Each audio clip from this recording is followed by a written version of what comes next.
오늘 우리에게 주시는 또 하나님의 말씀, 요한계시록 2장 5절 말씀 한 절만 보도록 하겠습니다.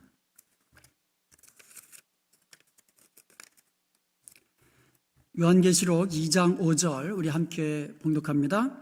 그러므로 어디서 떨어졌는지를 생각하고 회개하여 처음 행위를 가지라. 만일 그리하지 아니하고 회개하지 아니하면 내가 네게 가서 네 촛대를 그 자리에서 옮기리라. 아멘. 자, 우리 한번 따라해 보도록 하겠습니다. 처음 사랑으로 행하는 교회, 처음 사랑으로 행하는 교회. 예, 주님께서 에베소 교회의 그 처음 행위를 아시고 칭찬하셨잖아요.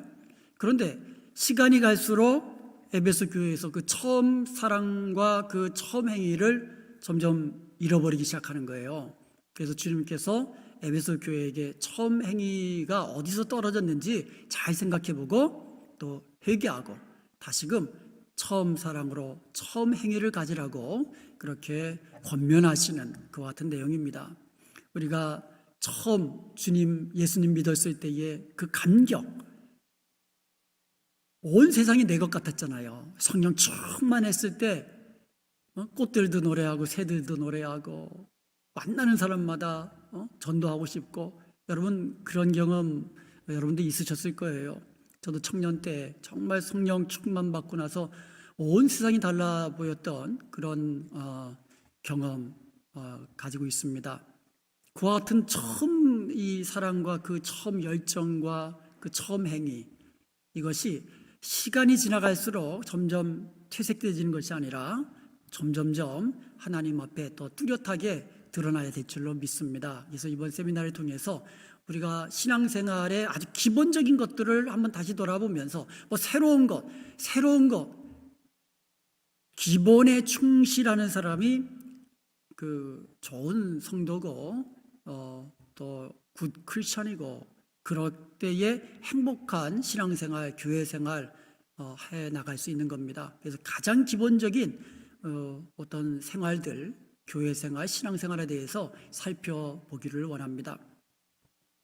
어제는 그 첫 시간으로 행복한 신앙생활에 대해 살펴보았습니다. 우리가 행복하게 신앙생활을 하려면 말씀의 사람 되어야 되죠, 기도의 사람 되어야 되죠, 그리고 감사의 사람 되어야 되죠. 이렇게 할 때에 우리는 행복하게 신앙생활을 할 수가 있습니다. 오늘은 그 두 번째 시간으로 행복한 교회 생활에 대해서 살펴보도록 하겠습니다. 우리가 교회 생활할 때에 어떻게 하면 행복할 수가 있는가. 그리고 내일 마지막 시간이죠. 내일은 주일입니다. 그래서 주일 예배 시간에는 축복받는 신앙생활에 대해서 함께 나눠보기를 원합니다. 여러분, 결혼하면 저절로 행복해집니까? 결혼하니까 저절로 행복해지대요? 아니죠. 절대로 아닙니다. 제가 결혼하는 청년들 주례한다든지, 주례를 혹시 내가 안 해도 우리 교회 청년들이 결혼하게 되면 꼭 해주는 말이 있어요. 우리 아들한테도 이 얘기를 해줬어요. 티파니하고도 함께, 우리 그때는 이제 아이들도 다 같이 앉혀놓고, 결혼하면 저절로 행복해지지 않는다는 거예요. 결혼해서 행복한 부부, 행복한 가정을 위해서 부부가 서로 사랑하고 용서하고 이해하고 용납하고 아껴주고, 그런 노력을 할 때에 행복한 부부가 되고 행복한 가정이 되는 거지, 결혼했다고 해서 저절로 행복한 가정 되는 거 아니라는 겁니다. 교회 생활도 마찬가지입니다. 행복한 교회 생활, 이게 저절로 되는 게 아니에요. 행복한 교회는요, 절대로 저절로 되지 않습니다. 어떤 성도들 가운데에는요, 행복한 교회를 찾아다니는 사람이 있어요. 여기는 내 마음에 안 들어. 그러면 또 딴 데 가서 내 마음에 드는 그 교회에서 행복한 교회를 찾아다니는 그런 사람이 있어요. 무지개를 잡으려고 다니는 것 같은 것과 똑같습니다. 절대로 행복한 교회 저절로 되지 않습니다. 행복한 교회 생활 저절로 되지 않습니다. 이것 또한 이 교회 안에서 똑같습니다.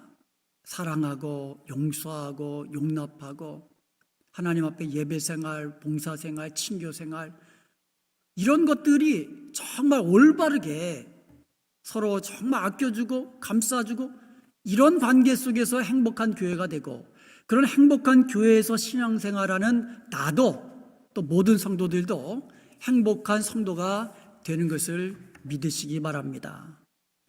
그러므로 우리가 어떻게 신앙생활하면 교회 생활을 하면 행복한 교회가 되고 또 행복한 성도가 될 수 있는가 우리 한 가지씩 살펴보도록 하겠습니다. 첫째로 모든 공예배에 적극적으로 참석해야 됩니다. 여러분 공예배다 하면 주일 예배, 금요 기도회, 또 새벽 예배, 그 다음에 부흥회가 있으면 부흥회, 또 세미나가 있으면 이런 세미나, 지금은 팬데믹 상황에서 영상으로 예배 드릴 수밖에 없지만 팬데믹이 예를 들어서 끝나갔다 그러면요 모든 것을 다 주의 전에서 다시 모이기를 힘써야 돼요. 모든 공예배에 하나님이 만드신 기관은 두 가지가 있습니다. 가정과 교회예요. 하나님이 가정을 만드시고 교회를 만드셨습니다. 가정은 혈연 공동체죠. 교회는 신앙 공동체입니다. 하나님은 삼위일체 하나님이세요. 그래서 공동체적으로 존재하십니다. 그래서 하나님께서 가정과 교회를 만드실 때에는요 공동체적으로 만드셨어요. 부부가 만나서 가정을 이루는 거예요. 성도들이 모여서 교회를 이루는 겁니다. 그래서 공동체적으로 존재하는 거예요. 사람은 그래서요 공동체 안에서 행복할 때 행복감을 느끼게 되는 거예요. 여러분 가정생활이 행복할 때 행복감을 느끼잖아요. 마찬가지예요. 교회 생활 가운데 행복감을 느낄 때 내 삶이 행복하다, 나는 행복하다, 그것을 느끼게 되는 겁니다. 교회에서 행복하지 않으면 여러분 행복감을 느낄 수 없어요. 가정도 마찬가지예요. 그래서 우리는 가정생활 속에서 행복해질 수 있도록 행복한 가정을 위해서 노력해야 되고 교회 공동체, 신앙 공동체 안에서 행복감을 느낄 수 있도록 우리 교회가 행복한 교회가 되도록 서로 노력해야 된다는 겁니다. 행복한 교회 생활에서 가장 중요한 것은 예배입니다. 예배 생활이에요. 예배 생활에 성공해야 돼요. 우리 은혜합평강교회의 예배가 하나님이 받으시는 그와 같은 이 영감 있는 예배가 되어야 돼요. 하나님의 임재가 있고 하나님의 임재를 경험하고 하나님의 임재 가운데 영광을 누리는 그런 예배가 우리 은혜합평강교회의 예배가 되기를 축복합니다. 요한복음 4장 23절에 보면 아버지께 참되게 예배하는 자들은 영과 진리로 예배할 때가 오나니 곧 이때라. 아버지께서는 이렇게 자기에게 예배하는 자들을 찾으시느니라. 우리 아버지 하나님께서 찾으시는 예배자는 영과 진리로 예배하는 예배자인 것입니다. 그러므로 하나님이 찾으시는 예배자가 되어야 돼요. 우리가 그래야 우리가 예배 가운데 행복을 느낄 수가 있어요. 그래서 하나님이 찾으신 예배자는 첫 번째로 그 태도가, 예배의 태도가 정숙해야 돼요. 그래서 예배 시간 최소한 30분 전에 미리 오셔서 기도로 준비하시고 그 다음에 이 주보를 통해서 오늘 그 설교 말씀 본문도 읽고 묵상하시고 이렇게 하면서 미리 예배를 준비해야 돼요. 그리고 일단 예배가 시작되면 왔다 갔다 해서는 안 돼요. 피치 못할 사정이 있어서 갑자기 피치 못할 사정이 있어서 급한 일이 있어서 그런 일이 생기면 몰라도 일단 셀러폰은 끄는 게 좋고요. 그래서 이 성경 찬송 가지고 오셔서 예배 시간에는 성경 찬송으로 찾아보시는 것이 또 좋고요. 또 옆에 사람하고 예배 중에 잡담해서는 안 됩니다. 그리고 예배 드리는데 옆에 또 성도님이 오셔가지고 좀 늦었지만 옆에 앉으시면 아 오셨어요 하면서 예배 중에 인사하는 거 아니에요. 인사하려면 그냥 눈인사 이러고 말아야지. 아 여기 앉으세요. 야 어서 오세요. 그거 예배 중에 그렇게 하는 거 아닙니다. 태도가 아주 정숙해야 돼요. 하나님께 드리는 거거든요. 하나님 앞에서. 그리고 예배 드릴 때는요 외모도 단정하게 해야 돼요. 가능하면 정장 차림 그리고 깨끗한 이런 옷으로 차려입고 하나님 앞에서 예배를 드려야 됩니다. 바른 자세를 가지고 그 성경 찬송을 가지고 꼭 오시기 바랍니다.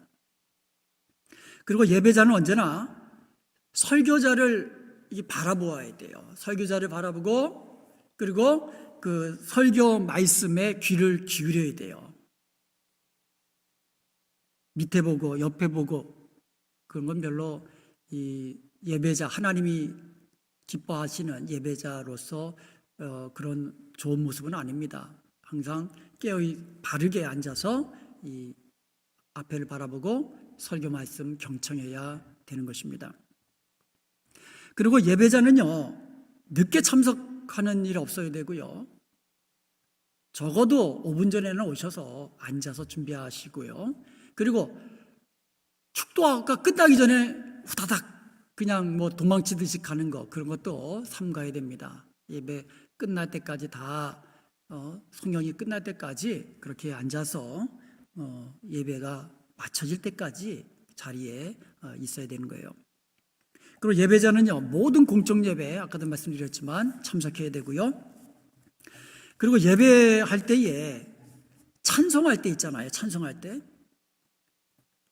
정말 내가 하나님 앞에서 내가 솔로로 독창하듯이 그렇게 최선을 다하여서 여러분 찬송해야 돼요. 저는 뭐 그렇게 노래를 잘 부르지 못하고 음정도 막 틀릴 수도 있지만 그렇지만 예배할 때는 정말 최선을 다해서 찬송합니다. 그리고 뭐 좀 심찬 찬양이 나오면 함께 박수치며 합시다 그러면 박수도 이게 아니고 정말 좀 힘차게 하나님 앞에서 내 최선의 것으로 찬양하는 거예요. 옆 사람 뭐 눈치 볼 거 없어요. 처음에는 좀 어색해요. 뭐 이것도 어색하고요. 크게 부르는 것도 어색한데 한두 번 해보면 괜찮습니다. 한두 번 막 박수치면 이거 뭐가 기쁜 일이 있을 때 즐거운 일이 있을 때 환호 지르잖아요.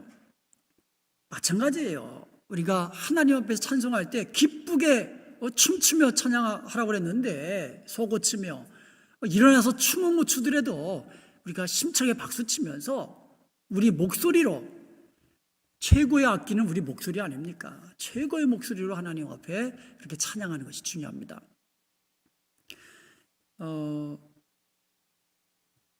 성경에 보면은요 하나님 앞에 제사를 드릴 때에 흠 없는 제물을 가지고 제사 드리라 그랬어요. 그런데 갈수록 이 이스라엘 백성들이요 흠 없는 거는 비싸게 팔아야 되니까 흠 없는 거는 비싸게 팔고 좀 흠 있는 거 가지고 막 제사를 드렸거든요. 그래서 하나님이 노하셨어요. 그래서 뭐라고 하셨습니까? 너희들이 나에게 드리는 이 흠 있는 제물들을 가지고 한번 세상 관원들에게 한번 바쳐봐라. 왕에게 드릴 때 이거 드리면 그 사람은요 어떻게 되겠어요? 너가 나를 멸시해? 오히려 바치고 오히려 감옥 가기 쉬워요. 세상 임금에게도 최고의 것을 드리는데 하나님 앞에서 이것 이렇게 하는 거예요. 뭐 좋은 거 비싼 것 드리라는 거 아니에요. 하나님은 정결한 것들이라고 했어요. 마찬가지예요. 찬송도 우리 최고의 것을 드리는 겁니다. 김정은 앞에서 조이다가 처형당한 사람도 있잖아요. 김정은 앞에서 박수 대충 치다가 그거 걸려서 즉결 그냥 처형당한 사람도 있어요. 세상 독재자 앞에서도 그렇게 못하는데 살아계신 여호와 우리 하나님 앞에서 우리가 찬양을 드리는데 정말 최선을 다해서 이 찬양하는 거 중요하다는 겁니다. 우리의 예배는 살아계신 하나님 앞에서 드리는 겁니다. 그런 자세로 드릴 때에 하나님의 임재의 영광을 보게 되는 거예요. 대충 와가지고 그냥 뭐 하품 쩍쩍 하면서 그냥 그러면서 하나님의 임재의 영광을 보기 원한다는 것은 이게 안 될 말입니다. 그리고 예배할 때에 아멘을 많이 하세요. 아멘. 아멘을 많이 하는 교회가 은혜로운 교회예요. 찬송할 때도요, 은혜가 되면 아멘 하는 거예요. 말씀 들을 때에 아멘. 괜찮습니다. 처음엔 좀 어색해도 한두 번 하다 보면 괜찮아요. 기도할 때도 기도하는 사람이 은혜스럽게 하면 아멘 하는 거예요. 아멘이라는 말은요, 아만에서 온 말이에요. 히브리어. 아만이라는 말은 믿는다라는 뜻이에요. 그 창세기 15장 6절에 보면 아브라함이 여호와를 믿으니 여호와께서 그것을 의로 여기셨다 그랬거든요. 믿으니 이게 아만이에요. 다니엘서 6장 23절에도 이는 다니엘이 자기 하나님을 믿음이었더라 그랬거든요. 이 믿음이었더라 이것도 아만이라는 말이 있었어요. 믿는다. 그렇게 되기를 바란다 그런 의미예요. 그러니까 누가 대표 기도하는 사람이 은혜스럽게 기도하면 아멘 그렇게 되기를 원합니다 그런 거예요. 믿습니다. 주실 줄로 믿습니다. 앞에서 설교 말씀이 은혜스럽게 다가올 때에 아멘 뭐예요? 그 말씀이 내게도 그대로 이루어지기를 믿습니다. 이런 마음으로 아멘 하는 거거든요. 얼마나 좋은지 몰라요. 아멘 하면 내가 은혜 받고 아멘 하면 또 설교하는 제가 은혜를 받습니다. 또 아멘 하면은요, 기도하는 앞에 장로님, 안수 집사님들이 힘이 납니다. 찬송할 때 아멘 아멘 하면은요, 큰 소리로 부르면은요, 찬양 인도하는 사람이 아주 힘이 납니다. 제일 중요한 거 하나님이 기뻐 받으십니다. 할렐루야. 아멘. 아멘. 아멘 많이 하세요. 아멘을 많이 하는 교회가 은혜스러운 교회예요. 이것은요, 영상으로 집에서 예배 드릴 때도 동일합니다. 우리가 그런 말 하잖아요. 하나님은 영이시기 때문에 뭐 어디에나 계신다. 맞죠? 또 하나님이 지금 팬데믹 상황 속에서 교회에서 함께 예배 드리지 못하고 가정에서 예배 드리는 여러분, 그 자리에 함께 하시는 것을 믿으시기 바랍니다. 거기서 드리는 예배, 거기서 드리는 찬송, 거기서 드리는 기도 다 들으시고 다 받으시고 영광 받으세요. 그렇다면 동일하게 예배해 드려야 되는 거예요. 동일한 예배자가 되어야 되는 거예요. 어떻게 해요? 예배 시작했는데 10분쯤 지나가지고 성경 찬송 갖고 와가지고 아니에요. 똑같습니다. 예배 전에 최소한 10분, 15분 전에 자리에 앉으셔서 정장 차림으로 함께 모여서 찬송할 때 힘껏 찬양하고 아멘 아멘 하고 박수치며 찬양하고 똑같이 하시는 거예요. 그리고 끝날 때까지 축도 끝나고 그리고 마무리 성경이 끝날 때까지 다 그 자리에 앉아서 예배 드리는 겁니다. 그리고 모든 공적 예배 빠지지 않는 거예요.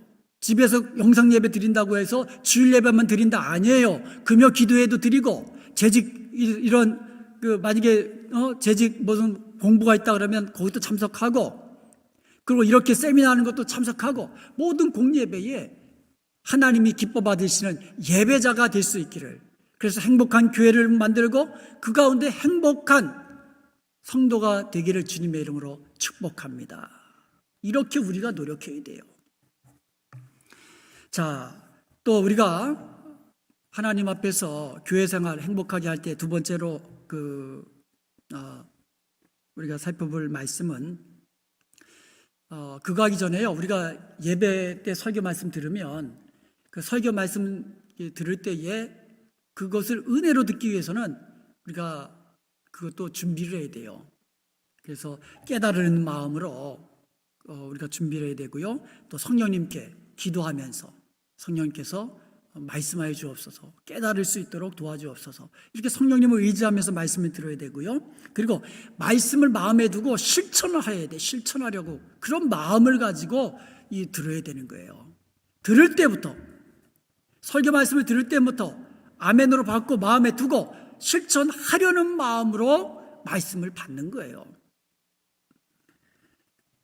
혹시라도 말씀을 들으면서 은혜되는 것 있으면 메모도 해두셔도 좋고요. 그 다음에 설교 말씀 듣는 중에 여러분의 기도 제목이 생각났다든가 아니면 말씀 듣는 중에 어떤 문제가 해결됐다든가 그런 것들은 메모해 두면 나중에 볼 때 은혜가 되고요. 나중에 간증할 때 또 함께 간증을 나눌 수가 있고요.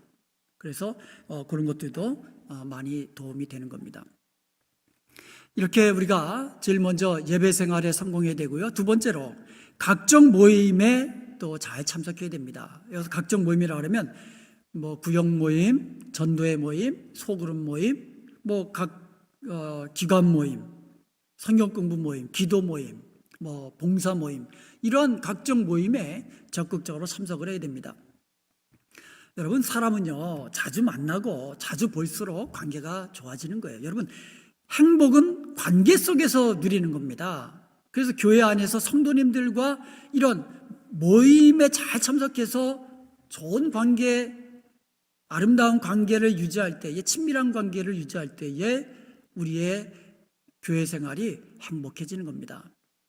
그리고 또한 우리가 예배 후에 친교도 또 참석을 해야 돼요. 성도 간 교제를 우리가 잘 할 수 있는 장이 친교 아닙니까? 친교 시간이 제일 우리가 교제하기 쉬운 거 아닙니까? 그래서 예배 드리고 바로 급한 일 있으면 물론 예배 끝나고 바로 갈 수도 있죠. 그렇지만 매주일마다 그러지 말고 예배 끝나고 나면 식사도 같이 하고 또 커피도 같이 마시면서 또 같이 이야기도 하고 그렇게 성도 간의 사랑의 교제를 쌓아 올릴 때에 우리가 행복하게 교회 생활을 할 수가 있는 겁니다. 우리가 부부래도요 대화하지 않으면 멀어져요. 조그만 일에도 오해하게 되고 불신하게 되고 서로 간에 담이 생기게 됩니다. 그러면 행복감을 느끼지 못하거든요. 성도 간에도 마찬가지예요. 대화가 끊기면 서먹서먹해요. 만나면 무슨 얘기할지도 몰라요. 그래서 자꾸 많이 만나는 사람일수록 할 얘기가 많아져요. 한번 생각해 보세요. 1년 만에 만나가지고 할 얘기가 뭐 있겠어요? 아는 게 있어야지 서로. 매일 만나면 할 얘기가 더 많아져요. 야, 너 강아지 그거 어떻게 됐어? 야, 너 딸 어떻게 됐어? 너 아들 어떻게 됐어? 너 비즈니스가 어떻게 됐어? 너 어저께 몸이 좀 아프다 그랬는데 좀 괜찮아졌니? 할 얘기가 점점 많아지는 거예요. 그러니까 우리가 예배 끝나고 우리 친교 시간을 통해서 서로 대화하면서 이렇게 사랑의 친교를 나누는 것이 행복한 교회 생활을 위해서 굉장히 중요합니다. 우리가 교제할 때에 특별히 우리가 생각할 것이 그 새 신자, 새교 영접하는 것에 대해서 우리가 좀 생각 좀 해봐야 될 것이에요. 새 신자 영접만 잘해도 교회는 부흥합니다. 맞죠? 새 신자 영접만 잘해도 교회는 부흥하는 거예요. 새 신자가 교회 찾아오면은요 얼마나 서먹서먹합니까? 모든 것이 처음 보는 얼굴에다가 심지어 화장실이 어딘지도 몰라요. 아이들 데리고 왔으면 아이들 중등부 예배 처소도 모르고 주일학교 예배 자리도 모르고 모든 것이 다 새롭습니다. 그렇기 때문에 이 최선의 친절과 웃는 얼굴로 안내하고 맞이해야만 합니다. 우리 성도들이요 최선의 친절과 웃는 얼굴을 맞이해야 돼요. 친절한 교회와 웃는 교회, 이런 교회가 부흥하는 거예요. 한번 생각해 보세요. 제가 목사가 불친절하면 여러분 좋겠어요? 목사가 맨날 인상 찌그러 다니면 여러분 좋겠어요? 마찬가지예요. 성도들도 좀 웃으면서 친절한 성도, 그것이 나도 좋고 상대방도 좋고 새 교회도 좋은 거예요. 여러분 보시기에 저는 어때요? 친절한 목사 같아요? 예. 전 친절한 목사가 아니에요. 하나 더 붙여야 돼요. 아주 친절한 목사입니다. 맞아요? 예. 저 잘 웃어요. 아주 잘 웃는 목사예요. 누가 웃기는 소리 하면 아주 깔깔깔깔 웃습니다. 잘 웃는 목사예요. 우리가 이렇게 좀 친절한 성도, 잘 웃는 성도가 됩시다. 예? 잘 웃는 교회. 우리 아버지 집에 왔는데 형제자매들이 아버지 집에 와가지고 인상만 쓰고 있으면은 그 집은 행복한 가정 아니에요. 우리 아버지 집에 와가지고 웃고 떠들고 즐기고 맛있게 먹고 말이야, 막 좀 이런 이 모습이 우리 가운데 있어야 될 줄로 믿습니다. 세교가 왔을 때 그걸 본다니까요. 목사 설교도 보지만, 목사 얼굴도 보지만, 성도들 교회 분위기도 본다니까요. 그래서 와가지고 여기는 아니다. 왜 그럴까요? 친절하지 않고 웃지 않고 인상 쓰고 있으면 아니다 싶은 거예요. 여러분이 가족들과 함께 오랜만에 식사하러 갔어요. 그럼 어떤 식당 가기를 원합니까? 1번, 이 맛은 있는데 불친절한 식당. 2번, 맛은 그냥 뭐 좀 그저 그런데 아주 친절한 식당. 3. 맛도 없는데 불친절한 식당. 4. 맛도 좋고 친절한 식당. 어떤 식당 갈래요? 4번이죠. 당연히. 맛도 좋은데 항상 웃으면서 서빙하고 뭐가 필요하냐고 늘 왔다 갔다 하면서 물어봐주고. 교회도 마찬가지예요. 어떤 교회 여러분, 만약에 여러분이 새 교회로 새로운 교회를 찾는다면 어떤 교회 찾으시겠어요? 교회가 예배도 은혜스러운데 친절한 교회, 이런 교회 찾는 거예요. 그러니까 내가 친절하고 내가 웃으면 서로 행복해지고 새 교우도 잘 정착하고. 한번 따라해 보십시다. 우리 교회는 친절한 교회입니다. 우리 교회는 웃는 교회입니다. 나는 친절한 성도입니다. 나는 웃는 성도입니다. 그래서 한번 웃으세요. 예배할 때도 웃으시고. 여러분, 가진 것을 우리가 베풀 때에 꼭 이 물질로만 베풀 수 있는 거 아니에요. 우리의 말과 마음으로 얼마든지 베풀 수가 있어요.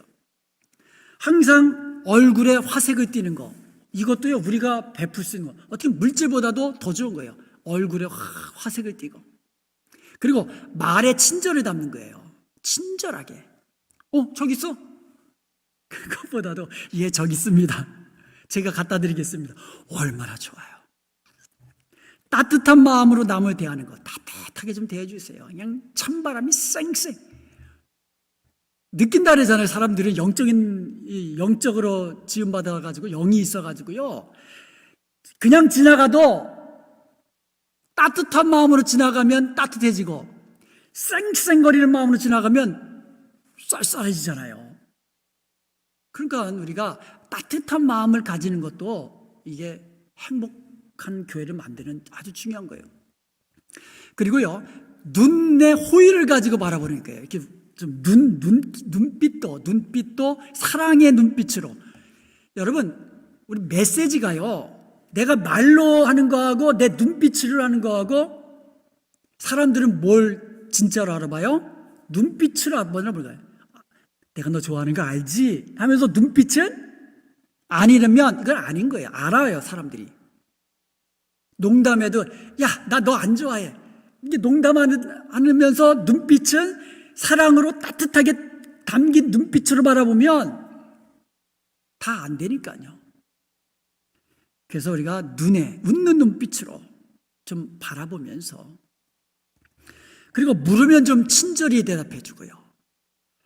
특별히 세교가 오면은요, 모르니까 묻는 거거든요. 제가 처음 미국에 왔을 때, 그 린츠버그라는 조그만 아주 작은 동네는 아니지만 큰 동네는 아니에요. 아주 좀 참 좋은 동네예요. 깨끗하고 그리고 크리스천들이 많고 그래서 아주 평화로운 그런 도시였어요. 그런데 내가 어디 찾아가는데 길을 못 찾아가고 좀 약간 좀 헤맨 적이 있어요. 그 경찰이 있게 물어봤더니 데려다 주더라고요. 나 따라오래요. 데려다 주더라고요. 그래서 나는 미국 경찰 다 그런 줄 알았어요. 대도시 오니까 여기는 또 바쁘니까 뭐 그런 거 없지만 시골에서는 그렇게 하더라고요. 그러니까 누가 물어보면 저기 있어. 그것보다도 이리 오세요. 그러면 데려다 주면 야, 다음 주부터 오지 말래도 나 같으면 그런 교회 가겠어요. 세교가 다음 주에 안 온다. 우리 책임이에요. 제 책임이고 우리 모두의 책임이에요. 그리고요, 내 자리 좀 양보해 줄 수도 있어야 돼요. 교인들은요 다 자기 자리 있어요. 자기가 그 자리에 앉아야 편안해지거든요. 왜냐하면 10년, 20년, 30년 그 자리에만 앉아서 성도들이 다 알아요. 저 자리는 안무개 권사님 자리, 저 자리는 안무개 장로님 자리 다 알아요. 그런데 세교가 오면은요 앞자리 인도하는 거 아니에요. 안내하시는 분들 꼭 아셔야 돼요. 앞자리를 인도하시면 안 돼요. 그렇다고 또 뒷자리에 안 돼요. 중간에서 약간 뒤쪽으로 그 다음에 그 앞면이 잘 보이는 그 자리로 안내하시는 게 그 처음 오신 분들은 제일 좋겠죠, 여기죠? 그런데 그 자리를 안내를 하다 보니까는 먼저 앉아있는 분이 계시잖아요. 그러면 안내하시는 분이 집사님 조금만 좀 안으로 들어가 주실래요? 그러면 여기 내 자리인데 그러지 마. 여기 내 자리 딱 앉아가지고 들어가라고 이렇게 하는 분. 그러면 다음 주 그 교회 그분 안 나올 확률이 좀 더 높아져요. 자기가 옮겨야지. 저쪽에 들어가라 그러면 새로운 교인이 남의 다리에 넘어가서 그거 아니에요. 내 자리지만 양보해 줄 수 있어야 돼요. 그리고 새로 안내하시는 분이 이제 자리를 안내시켜 놨어요. 좀 늦게 왔어요, 내가 딱 왔는데 내 자리에 앉아있네? 그러면 그 사람을 조금만 옮기세요. 그리고 그 자리에 굳이 앉는 사람이 있어요. 이거 정말 우리가 이래서는 안 됩니다. 내 자리라도 세교가 앉아있으면 양보할 수 있어야 돼요. 그리고 자리 가지고 싸워서는 안 되죠. 절대 그런 일 없어야 됩니다. 그리고요, 새신자는 보통 자기를 처음부터 이렇게 내놓지 않습니다. 자기를 어떤 사람이야 밝히기를 꺼려합니다. 그래서 처음 온 사람에게 자꾸 물으려 하지 마시고 오히려 자기를 소개를 하세요. 거꾸로. 우리 교회는 이런 교회입니다. 저런 누구누구입니다. 어디서 뭐 하고 있습니다. 이러면서 오히려 자기를 소개를 하면 되지. 꼭 물어보는 사람이 있어요. 예, 어디 사세요? 어디서 와세요? 나이는 몇이세요? 자녀는 몇 있으세요? 불편해합니다. 처음 오신 분들에게 편안하게 예배드리고 편안하게 친교하고 아주 평안한 마음으로 기쁜 마음으로 돌아갈 수 있도록 그렇게 만들어주는 것이 중요합니다. 처음부터 그냥 위아래 딱 들어보고 이 사람은 아니다. 이 사람은 오케이. 그거를 내가 판단하면 큰일입니다. 우리 주님께서는요 그렇게 외모로 판단하지 않으시잖아요. 우리 주님께서 우리를 볼 때 위아래를 딱 보시고 야 이거 죄인 아냐? 뭐 이렇게 허물이 많아? 그리고 얘는 아니다라고 했으면 우리 주님 앞에 설 사람 아무도 없습니다. 처음 오는 사람 위아래로 흩어보지 마시고 그냥 최선을 다해서 친절하게 해주시고 웃으면서 그렇게 해주시면 나도 행복해지고 처음 온 사람도 행복해지고 우리 교회도 행복해지고 모든 성도가 행복해지는 것입니다. 그리고 새신자는요 계속해서 관심을 기울여야 돼요. 계속해서. 그러니까 처음에 왔을 때 인사만 하고 끝나는 게 아니에요. 그분이 돌아갈 때까지 관심을 가져줘야 돼요. 그래서요 이 예배 시간에 아무개 오늘 처음 오셨습니다. 감사합니다. 딱 그러면 일어나시잖아요. 그럼 다 보시잖아요.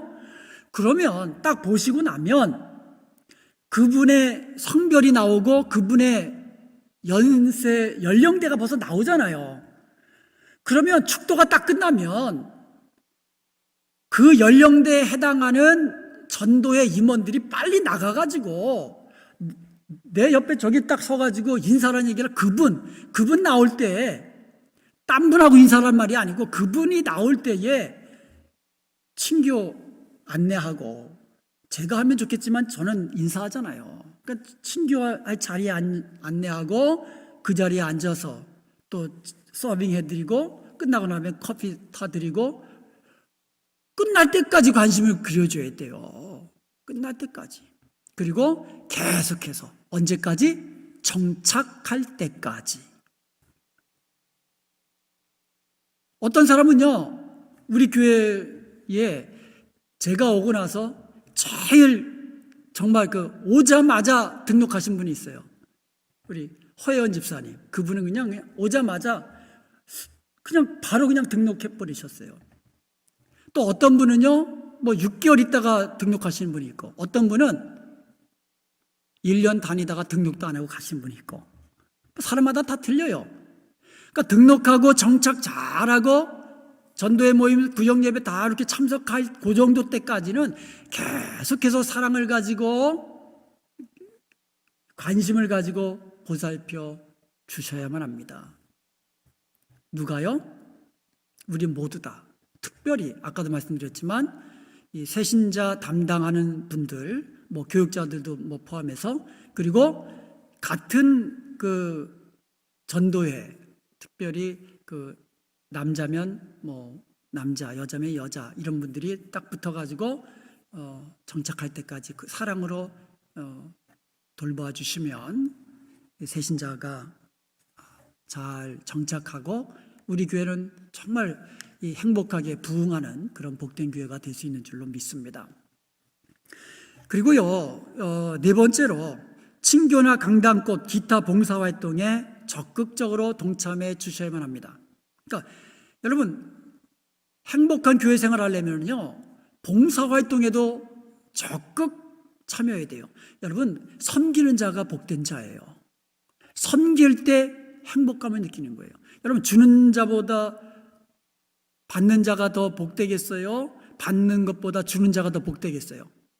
주는 자가 더 복되고 행복한 마음을 느끼는 거예요. 물론 받을 때 기쁘죠. 받을 때 얼마나 기쁩니까? 감사하고. 그런데 줄 때는요, 행복감을 느끼는 거예요. 보람을 느끼고. 그래서 교회 생활하면서 왜 나만 하냐? 이게 아니고요. 봉사하는 것이 은혜인 줄 알고 우리가 섬길 때에 나도 행복해지고 교회도 행복해지는 거예요. 그래서 우리는요, 전부 다 청지기입니다. 내 것이 아닙니다. 모든 것이 하나님의 것입니다. 그렇지만 하나님의 것이지만 내 것처럼 충성스럽게 봉사하고 섬기는 것, 이게 청지기거든요. 한번 따라해서 보십시다. 우리는 청지기입니다. 나는 청지기입니다. 근데 청지기 가운데 미련한 청지기가 있어요. 아주 악한 청지기가 있어요. 자기 것처럼 막 그냥 마구마구 허비하는, 이거는 미련하고 악한 청지기죠. 주인이 오실 때에 내치는. 우리는 청지기지만 지혜롭고 선한 청지기가 되어야 돼요. 내게 있는 것 하나님이 주신 건데, 나는 맡은 것뿐인데 내게 주신 것으로 나는 최선을 다하여 섬기고 봉사하고, 이게 선한 청지기거든요. 다시 한번 따라해 보십시다. 나는 선한 청지기입니다. 우리의 입술의 고백처럼 선한 청지가 될 수 있기를 바랍니다. 그럴 때 우리 주님 오실 때에 잘했다 칭찬받고 영광스러운 면류관 우리가 다 받아 누리게 되는 줄로 믿습니다. 그리고요, 다섯 번째로 출타하실 때, 출장 가실 때 꼭 사무실로 연락 주셔야 돼요. 여러분이 만약에 말씀 안 하고 주일 예배 특별히 빠지시면은요, 앞에서 제가 예배 드릴 때 매주 참석하는 사람이 빠지면은요, 걱정이 됩니다. 저 권사님, 저 집사님이 오늘 안 오셨네? 무슨 일이 있는가 아니까? 오시다가 혹시 교통사고 난 거 아니야? 엄한 생각이 막 들 때가 있어요, 가끔. 그래서 여러분, 혹시라도 빠지실 때에는 좀 사무실 연락 주시면, 주보에도 내면 같이 기도해 드릴 수도 있고, 만약에 주보에 내기 싫으시면 그냥 연락 주시고 주보에는 안 내셔도 됩니다 라고 말씀해 주시면 우리가 알고 또 기도해 드리면 좋잖아요. 그리고 6번째로, 성경 읽다가 아니면 어떤 교리상에 어떤 궁금증이 있으면은요, 딴 데 가서 묻지 마시고요, 꼭 저에게 연락 주셔서 이 문제를, 의문을 해결하시기 바랍니다. 꼭 인터넷 뒤져가지고 이상한 그러지 마시고요, 저한테 연락하세요. 아니면 김성실 목사님한테 연락하시든지. 그래서 이 어떤 신앙상의, 어떤 교리상의, 성경적의 어떤 궁금증이 있으면 꼭 해결받으시기 바랍니다. 그리고요, 요새 이단들이 아주 그냥 횡행하잖아요. 그래서 집에 만약에 이단들이 찾아오면은요, 절대로 아주 그냥 방해해 드리면 안 돼요. 절대로 이 방문을 사절해야 돼요. 아주 딱 끊으셔야 됩니다. 그리고 우리 교단 헌법이나 교회 내규 같은 거 한번 준수하고, 그다음에 당회의 질의에 복종하고, 또 교회의 질서와 화목을 위해서 최선을 다해야 됩니다. 자, 우리 교단 이름이 뭐죠? 미주 한인 예수교 장로회. 요거는 꼭 알아두세요. 미주 한인 예수교 장로회. 예수교 장로회예요. 기독교 장로회도 있어요. 약간 그거는 좀 리버럴하죠. 예수교 장로회입니다. 미주 한인 예수교 장로회. 그리고 우리 교회는 어느 노회예요? 가주노회입니다. 가주노회. 중부 시차례까지는 모르셔도 우리 교회는 미주 한인 예수교 장로회 가주노회 소속입니다. 이 정도까지는 우리가 알아두시면 좋겠습니다. 그래서 만약에 새신자가 와가지고 여긴 교단이 어디예요? 그러면 우리 교단이 이러지 마시고 미주 한인 예수교 장로회입니다. 딱 설명해 주실 수 있으면 좋겠습니다. 그리고 9번째로, 항상 기도하고 열심히 전도함으로 교회 부흥에 앞장섭니다. 기도 열심히 하고 전도도 앞장서서 교회 부흥에 앞장서는 그러한 교회 생활을 하는 행복한 여러분이 되기를 주님의 이름으로 축복합니다. 자, 이제 우리가 전도 생활을 이제 해야 되는데요. 여러분의 삶 속에서 이 결혼식 할 때 굉장히 기쁘셨죠? 결혼식 하면서 우시는 분도 있어요. 그 울음은 무슨 울음이에요? 기쁨의 울음이고, 또 부모님 지금까지 길러주신 거에 대한 감사의 눈물이고, 이런 눈물이지 슬퍼가지고 엉엉 우는 사람 없어요. 결혼식은 기쁜 날입니다. 그런데 가정을 이루고 난 다음에 가장 기쁜 날은 여러분 언제이셨어요? 부부가 결혼한 다음에 가장 기쁜 날이 언제겠어요? 집 샀을 때도 기쁘고 차 샀을 때도 기쁘지만 뭐니 해도 가장 기쁜 날은 아이가 태어난 날이에요. 아이가 태어났을 때 그 기쁨은 뭐로 이게 형용할 수가 없잖아요. 우리가 신앙생활을 하면서도 가장 행복한 순간은 새 생명이 탄생하는 날이 되어야 됩니다. 그러니까 우리 교회에 세교가 와가지고 신앙생활을 하면서 예수 믿게 되고 세례받게 되면 그 날이 가장 행복하고 기쁘고 축복의 날, 가장 큰 잔치의 날이 그 날이 되어야 된다는 이야기죠. 그래서 우리는 전도에 힘써야 되는 거예요. 전도가 뭐냐? 불신자에게 예수 그리스도를 믿음으로 구원받는 사실을 알려주고, 예수 믿어야 구원받는다는 사실을 알려주고 그 사람을 주님께로 인도하고 주님의 몸된 교회로 인도하는 거, 이게 전도지요. 그래서 최소한 예수님 믿어야 구원받습니다, 이렇게 알려줘야 돼요. 그리고 예수님께로 인도하고 그리고 될 수 있는 대로 우리 교회로 인도해서. 왜냐하면 교회로 인도하기만 하면 거기서 하나님의 말씀 듣잖아요. 왜냐하면 믿음은 들음에서 나거든요. 그러니까 정말 내가 내 입으로 전도 못할 것 같으면 야, 우리 교회 한 번만 오자, 한 번만 오자. 그래서 우리 교회에 한 번만이라도 데리고 오면 그게 전도예요. 왜? 교회에 오면 일단 하나님의 말씀을 듣잖아요. 예수님의 이름을 듣잖아요. 구원받는 도리를 듣잖아요. 그래서 이게 전도가 되는 겁니다. 우리가 전도해야 될 이유가 있어요. 첫 번째로 전도는 주님의 지상명령입니다. 지상명령이에요. 이거는 옵션이 아닙니다. 명령이에요. 명령이에요. 주님이 말씀하시면 우리가 그대로 들어야 되는데 마지막 명령, 마태복음 우리가 28장 18절에서 20절까지 보면 너희는 가서 모든 족속으로 제자를 삼아, 모든 족속으로 제자를 삼아라.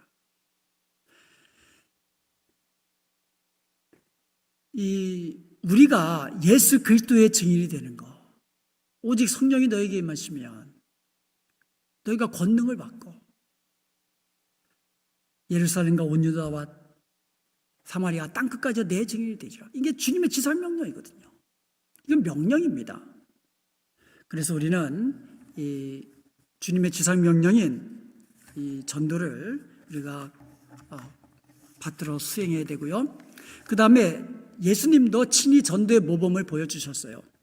마가복음 1장 38절에 보면 이르시되 우리가 다른 가까운 마을들로 가자. 거기서도 전도하리니 내가 이를 위해서 왔노라. 그러니까 지금 전도하신 거예요. 이 마을에서 지금 전도하신 겁니다. 그리고 다른 마을로 가자. 거기서도 내가 전도하리니 내가 이것을 위해서 왔다. 예수님도 전도하셨고요. 전도하기 위해서 오셨고요. 제자들에게 전도하라고 말씀하셨고요. 모든 성도들에게 전도하라고, 땅끝까지 이르러 내 증인이 되라고 전도와 선교의 명령을 해 주신 겁니다. 그러므로 전도는 우리의 의무입니다. 성도의 의무예요. 로마서 1장 14절에 보면 헬라인이나 야만인이나 지혜 있는 자나 어리석은 자에게 내가 다 빚진 자다. 빚진 자 의식을 가지고 빚을 갚겠다는 마음을 가지고 부지런히 전도에 힘써야 됩니다. 그래서 바울은 전도하지 않으면 화가 내게 미칠 것이라는 고백을 했어요. 고린도전서 9장 16절에 보니까 내가 복음을 전할지라도 자랑할 것이 없으면 내가 부득불할 일임이라. 만일 복음을 전하지 아니하면 내게 화가 있을 것이다. 내가 전도 많이 한다고 나는 자랑하지 않겠다는 거예요. 왜요? 당연히 해야 할 일이기 때문에, 반대로 전도하지 않으면 그 화가 내게 미칠 것이기 때문에, 이런 마음으로 우리도 전도에 힘써야 될 줄로 믿습니다. 그리고 전도는 영혼 사랑이에요. 만약에 내가 전도하지 않으면 그 영혼은 죽는 거잖아요. 불 가운데 영원히 멸망받을 존재로 죽음을 맞이하게 될 것이잖아요. 그러므로 전도야말로 영혼을 살려내는 겁니다. 전도는 생명이고 축복이고요. 전도는 하나님의 사랑과 능력을 체험하는 첫 경험입니다. 내가 전도할 때 내가 은혜 받고요, 내가 능력 받고요, 내 영이 강해지고요, 내가 행복해지는 거예요. 한번 경험해 보시기 바랍니다. 그리고 전도하지 않으면 교회의 부흥은 일어날 수 없습니다. 전도하지 않으면요, 매년 줄 수밖에 없는 거예요. 당연하잖아요. 이사가는 사람, 이런저런 이유로 한 명, 두 명 빠질 수밖에 없잖아요. 전도하지 않으면 교회는 절대로 부흥할 수 없어요. 이건 진리죠. 그래서 우리가 전도해야 되는데, 두 가지 전도법 제가 소개해 드리겠습니다. 첫 번째 진돗개 전도법이에요. 진돗개는 한 번 물면 놓지 않아요. 한 번 내가 전도 대상자로 딱 작정하면 계속해서 기도하고 계속해서 사랑을 베풀고 계속해서 복음을 전하고 끝까지 한 번 물면 놓지 않는 이 진돗개처럼 우리의 이 전도함이 아주 끈질겨야 됩니다. 주님, 저 빈자리를 제가 채우겠습니다. 교회의 빈자리를 보면서 그런 마음 우리가 가져야 됩니다. 한번 따라해 볼까요? 주님, 저 빈자리를 제가 채우겠습니다. 그 방법은 전도뿐이 없어요. 그 다음에 또 하나는 고구마 전도법입니다. 고구마 익을 때에 우리가 고구마 익힐 때에 어떻게 해요? 찔러보잖아요. 안 익었네. 찔러보고 안 익었네. 또 그 다음에 좀 이따 가가지고 또 한번 찔러보고 이제 익었네. 그래서 익은 고구마를 꺼내잖아요. 그러니까 마찬가지로 이 전도할 때도 익은 고구마 익은 고구마 건져내는 거랑 똑같은 거죠. 그래서 처음에는 예수님 믿으세요. 예수 믿으면 좋습니다. 라고 이제 복음을 전하는 거죠. 한번 따라해 보시기 바랍니다. 예수 믿으세요. 예수 믿으면 좋습니다. 그러면서 전도를 하는 거예요. 근데 처음부터 잘 익습니까? 아니잖아요. 자꾸 찔러봐야 되잖아요. 그러니까 찔러보는 거예요. 자꾸 찔러보는 거예요. 예수 믿으세요. 예수 믿으면 좋습니다. 그래서 이번 주에 한번 찔러보고 안 되면 또 한 달 있다가 또 찔러보고 또 있으면 또 한 달 있다가 또 찔러보고 자꾸 예수 믿어야 돼. 예수 믿으면 참 좋아.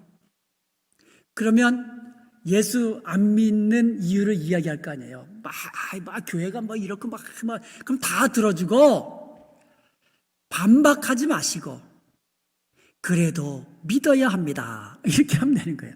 한번 따라해 보세요. 그래도 믿어야 합니다. 그리고 뭐 만났다 헤어지든지 아니면 전화하다가 끊기 전에 기도하고 있습니다.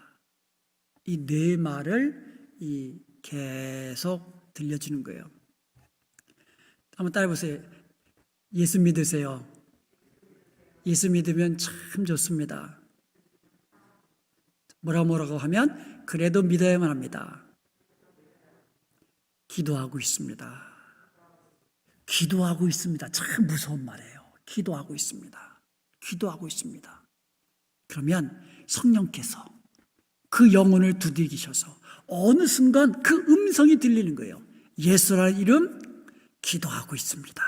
이 음성이 성령께서 들리게 해주실 때에 그 영혼이 예수께로 나오게 되고 예수님 믿게 되고 구원받게 되는 줄로 믿습니다. 구원받게 하는 것은 내 일이 아니에요. 전도하는 것은 내 일이에요. 그 생명을 구원하시는 것은 주님의 일입니다. 그러면 우리가 고구마 전도로 계속 찔릴 때에 성령께서 우리의 전도함을 통하여 그 심령을 두드리실 때에 그 심령이 열리게 되고 주님 앞으로 돌아오게 되는 거예요. 한번 따라해 보십시다. 영혼 사랑, 영혼 구원. 영혼 사랑하는 것이 영혼 구원하는 거예요. 우리가 영혼 사랑하는 마음으로 우리 영혼을 구원하십시다. 제가 어저께도 말씀드렸지만 올 2021년에는 정말 내가 전도할 대상 한 사람, 한 가정이 한 가정, 한 사람이 한 사람 꼭 정해놓고 기도하기를 시작하십시다. 그리고 끝까지 놓지 않는 진돗개처럼, 그리고 계속 찔러보는 것처럼 익었는지 안 익었는지 계속 예수 믿으세요. 내가 예수 믿어보니까 너무 좋아요. 나도 어려운 일 많았어요.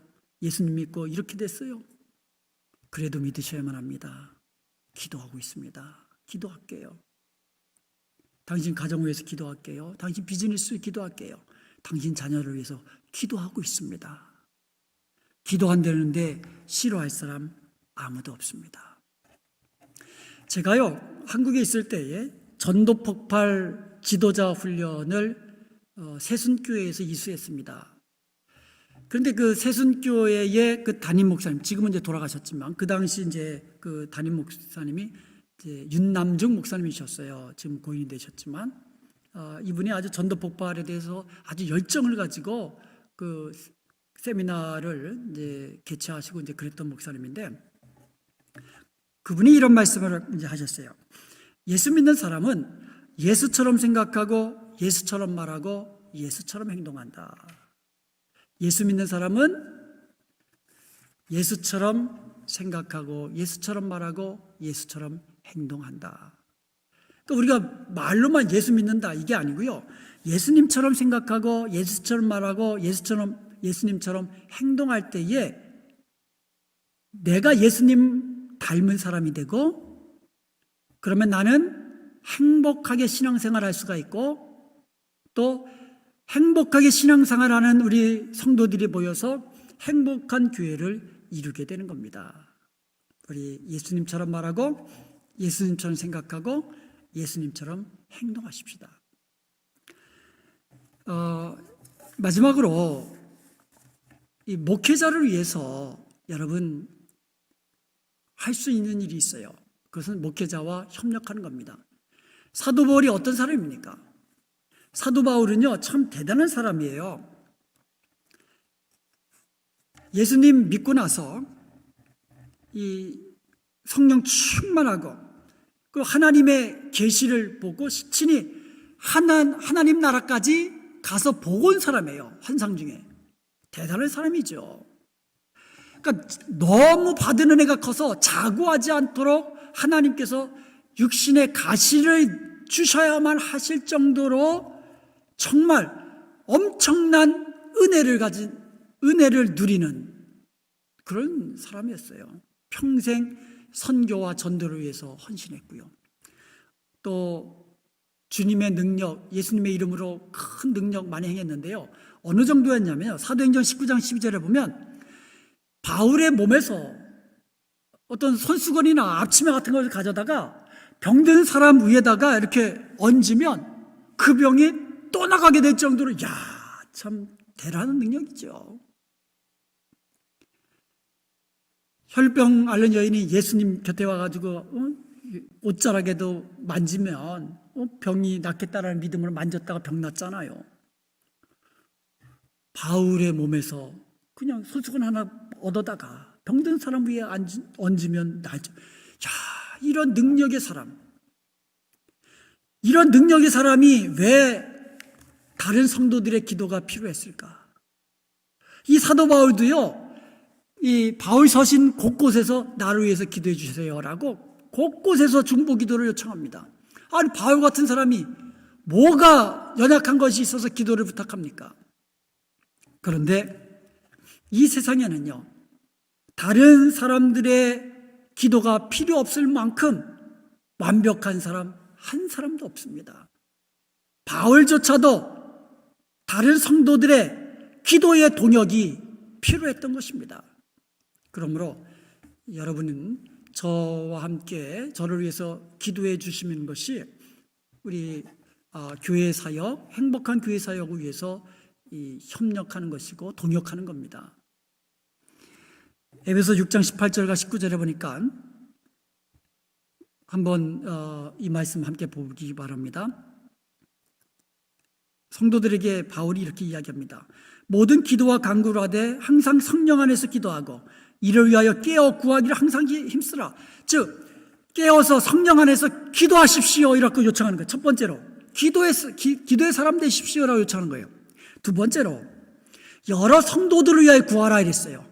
나만 위해서 기도하지 말고 다른 성도들을 위해서도 기도해 주세요라고 기도 요청을 하는 거예요. 세 번째로 또 나를 위하여 구할 것은 바울 자신을 위해서도 기도해 달라고 요청하는 겁니다. 내게 말씀을 주사 나로 입을 열어 복음의 비밀을 담대히 알리게 하옵소서. 이렇게 나를 위해서 기도해 주세요. 여러분, 저도 똑같이 여러분에게 요청을 합니다. 기도의 사람 되십시오. 성령 안에서 깨어 기도하십시오. 그리고 다른 성도들을 위해서도 기도해 주시고요, 부족한 저를 위해서도 기도해 주시기 바랍니다. 제가 입을 열어서 복음의 비밀을 아주 은혜스럽게 쉽게 담대하게 전할 수 있도록 저를 위해서도 기도해 주시기 바랍니다. 또한 저는 목회자는요, 혼자서 하나님께서 맡겨주신 교회를 감당할 수 없습니다. 저 혼자서 할 수 있는 일이 아무것도 없습니다. 그래서 여러분의 동역이 필요한 겁니다. 로마서 16장에 보면은요, 바울과 함께 동역했던 사람들의 이름이 쭉 나열되고 있습니다. 그 가운데 자기의 생명이라도, 바울을 위하여 자기의 생명이라도 내어줄 수 있는 그와 같은 이 아굴라와 브리스길라와 같은 부부가 있었습니다. 그 밖에도 많은 바울의 동역자들의 이름들이 기록되어 있습니다. 바울이 혼자 일한 게 아니에요. 바울 곁에서 바울을 도와서 함께 동역하는 그와 같은 많은 동역자들이 있었기 때문입니다. 주님의 몸된 교회, 또 하나님 나라와 의를 구하는 일, 저 혼자 할 수 없습니다. 여러분의 동역이 필요합니다. 한번 여러분 2021년을 시작하면서 두 가지 한번 결단해 주시면 좋겠습니다. 한번 따라해 보시겠습니다. 나는 담임 목사님을 기도로 돕겠습니다. 나는 담임 목사님과 동역하겠습니다.